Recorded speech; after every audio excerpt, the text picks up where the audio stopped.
জাতীয় সংসদ ভবনের পবিত্রতা আর কঠোর নিরাপত্তার মাঝেও ঘটে গেল এক অদ্ভুত ও হাস্যরসাত্মক ঘটনা। নামাজ আদায় করতে গিয়ে নিজের প্রিয় একজোড়া জুতা হারিয়েছেন মাদারীপুর 1 আসনের সংসদ সদস্য সাইদুদ্দিন আহমদ হানজালা। তবে এই ঘটনা নিয়ে ক্ষোভ নয়, বরং সামাজিক যোগাযোগ মাধ্যমে তার করা একটি রসিকতাপূর্ণ পোস্ট এখন নেটিজেনদের আলোচনায়।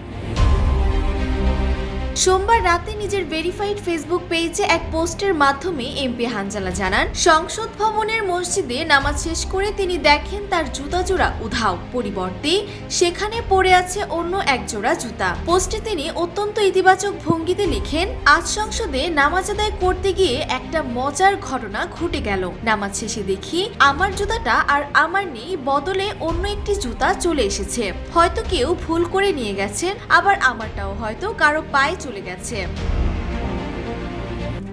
RICL TMX, যুগের পর যুগ স্থাপনা থাকে মজবুত।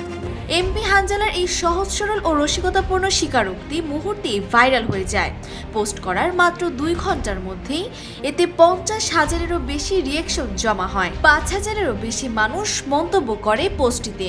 অনেকে মজা করে লিখেছেন, সংসদ ভবনেও তবে জুতা অদল বদল হয়। আবার কেউ কেউ বলছেন, এটি এমপির সাধারণ মানুষের সাথে মিশে যাওয়ার অনন্য উদাহরণ। পোস্টের শেষে তিনি হাস্যরস বজায় রেখে জুতাটি ফেরত চেয়েছেন। তিনি লিখেন, যিনি ভুল করে নিয়ে গেছেন আল্লাহ যেন তাকে ভালো রাখেন।